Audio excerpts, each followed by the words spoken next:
perkenalkan saya Desi Dian MPM 1860224. Di sini saya akan menjelaskan tata letak tempat duduk di ruang persidangan sesuai dengan arahan Ibu dosen Deborah Tambunan SHMH untuk memenuhi mata kuliah praktek peradilan seni. Saat memasuki ruang persidangan, pertama-tama kita akan melihat banyak kursi di sini. Ini adalah kursi untuk para hadirin, para penonton ataupun keluarga yang hadir. Setelah itu, kita akan melihat meja penasihat hukum. Ini adalah meja penasihat hukum untuk terdakwa. Jumlah tempat duduk untuk penasihat hukum di sini maksimal adalah 3. Jika penasihat hukumnya lebih dari itu, maka selebihnya bisa duduk di kursi yang tadi. Selanjutnya ini adalah kursi pemeriksaan. Kursi pemeriksaan ini letaknya tepat di depan meja hakim ketua. Ini adalah kursi untuk memeriksa terdakwa dan juga para saksi. Dalam sidang pidana, saat saksi dimintai keterangan, maka terdakwa akan duduk di samping penasihat hukumnya. Dan jika lebih dari satu saksi, saat saksi pertama dimintai keterangan, maka saksi yang lainnya akan menunggu di luar ruang persidangan. Nah, selanjutnya di depan meja hakim patitera ini ada meja jaksa penuntut umum. Kalau dia dipidana, namun kalau dalam kasus perdata, ini dapat bisa menjadi tempat duduk bagi penggugat, sedangkan yang ini bisa menjadi tempat duduk bagi tergugat. Selanjutnya ini adalah meja majelis hakim. Kenapa disebut dengan majelis hakim? Karena terdiri lebih dari satu hakim. Kalau hakimnya satu disebut dengan hakim tunggal. Hakim di sini tidak boleh genap, harus ganjil. Nah, ini yang tengah ini adalah kursi hakim ketua, sedangkan yang di sebelah kiri dan sebelah kanannya ini adalah meja hakim anggota dan hakim anggota. Selanjutnya di samping meja hakim itu adalah meja panitera. Nah, panitera ini adalah yang bertugas mencatat segala proses selama persidangan. Nanti yang dicatat oleh panitera ini adalah yang menjadi pertimbangan bagi hakim untuk menentukan kesimpulan. Biasanya di sini ada properti untuk mengambil sumpah terhadap saksi-saksi. Kalau misalnya saksinya beragama Muslim akan disumpah menggunakan Al-Quran, kalau misalnya Kristen akan menggunakan Alkitab, dan juga agama-agama lainnya. Nanti saya akan jelaskan di akhir video, saya akan membuat penjelasannya. Di dalam ruang persidangan juga ada tata cara urutan-urutan memasuki ruangan, yaitu seperti ini.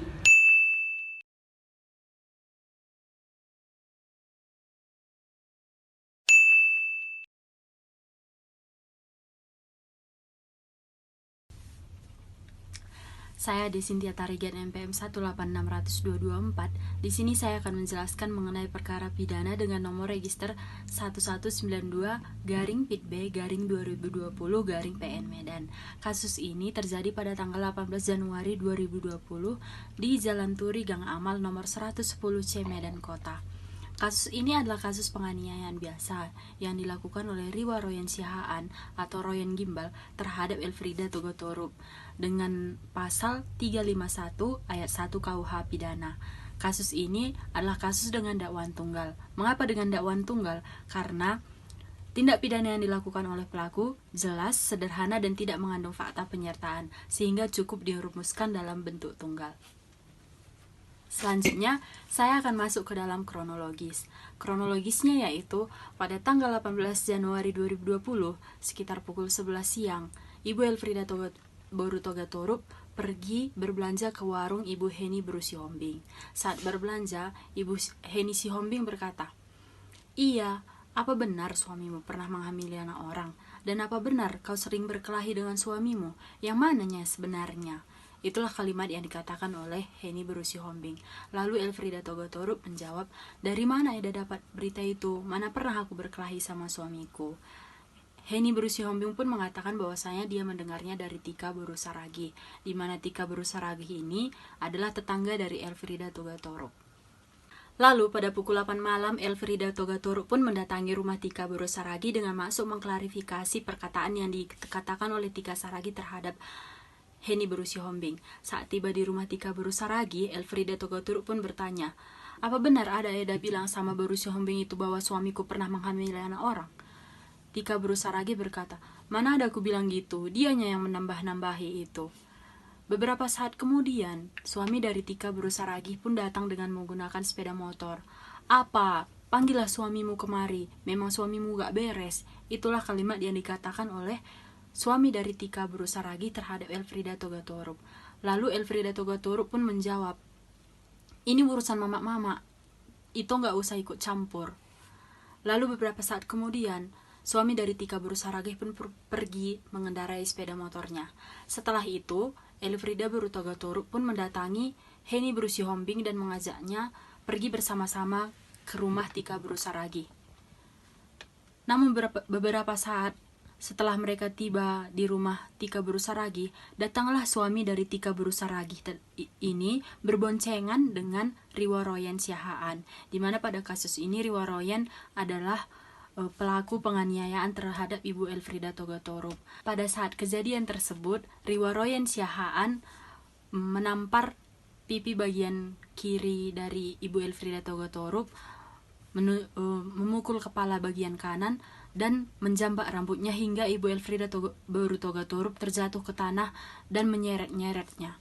Bahwa atas kejadian tersebut, Ibu Elfrieda Togatorup merasa keberatan dan akhirnya melaporkan kejadian tersebut ke Polsek Medan Kota. Lalu setelah itu melakukan visum di Rumah Sakit Estonomihi, Medan. Lalu setelah itu dilakukan sidang pertama pada tanggal 27 Mei 2020. Namun sidang tersebut ditunda karena penuntut umum belum dapat menghadirkan terdakwa. Sehingga sidang dilanjutkan pada tanggal 3 Juni 2020 dengan pembacaan surat gugatan. Terdakwa mengatakan bahwa dia dalam keadaan sehat dan bersedia diperiksa perkaranya. Hakim juga mengatakan kepada terdakwa bahwasanya terdakwa berhak didampingi oleh penasihat hukumnya. Sehingga dilanjutkan lagi sidang pada tanggal 10 Juni 2020 dengan sidang eksepsi atau keberatan terdakwa, yaitu dengan isi dakwaan penuntut umum dianggap tidak cermat dan juga dakwaan penuntut umum tidak jelas. Mengapa tidak jelas? Karena perbedaan nama korban di surat visum dengan nama aslinya, yaitu pada surat visum dikatakan bahwa nama korban tersebut adalah Jemmy, padahal nama asli dari korban yaitu Elfrieda Togatorup. Selanjutnya, sidang ke-6 dilakukan pada tanggal 1 Juli 2020 dengan pemeriksaan saksi dari penuntut umum dan juga barang bukti, yaitu 1 CD berisikan rekaman CCTV. Saksi yang dihadirkan penuntut umum itu adalah yang pertama Elfrieda Togatorup, di mana Elfrieda Togatorup ini sekaligus sebagai korban. Dia berumur 23 tahun. Saksi yang kedua yaitu Heni Hombing, yakni pemilik warung tempat Elfrieda Togatorup berbelanja. Dia berumur 30 tahun.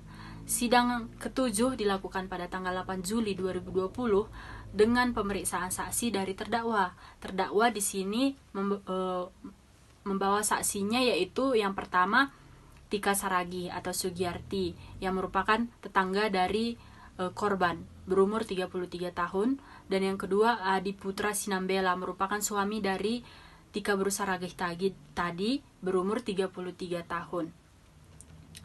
Mereka adalah saksi Edith Church yang merupakan saksi yang meringankan terhadap terdakwa. Selanjutnya sidang pada tanggal 15 Juli 2020 dengan tuntutan pidana yang menyatakan bahwa terdakwa terbukti bersalah dan melanggar pasal 351 ayat 1 KUH pidana, dan yang kedua menjatuhkan 1 tahun penjara pidana terhadap Riwaroyen dikurangi masa tahanan, dan yang ketiga menyatakan barang bukti berupa CD dan juga bukti visum. Selanjutnya, tanggal 22 Juli 2020, sidang ditunda dan dilanjutkan pada tanggal 28 Juli 2020, di mana sidang pada tanggal 28 Juli 2020 itu adalah pledoi atau nota pembelaan terdakwa. Terdakwa dan penasihat hukumnya memohon kepada majelis hakim supaya untuk mengadili perkara seadil-adilnya dan menjatuhkan hukuman yang seringan-ringannya terhadap terdakwa. Dan yang terakhir dilakukan sidang pada tanggal 3 Agustus 2020 dengan pembacaan putusan, di mana dalam amar putusannya yang pertama menyatakan bahwasanya Riwaroyen alias Lorian Gimbal dinyatakan secara sah terbukti bersalah dan melakukan penganiayaan dengan dakwaan tunggal. Yang kedua, menjatuhkan pidana terhadap terdakwa dengan penjara 10 bulan. Dan yang ketiga, menetapkan masa penahanan yang telah dilakukan terdakwa dikurangi seluruhnya di pidana yang dijatuhkan. Dan yang keempat, menetapkan terdakwa tetap ditahan dan menetapkan barang bukti berupa 1 buah DVD, rekaman CCTV, dan yang akhirnya dikembalikan kepada korban. Dan yang keenam, membebankan kepada terdakwa seluruhnya biaya perkara, yaitu Rp5.000. Terima kasih.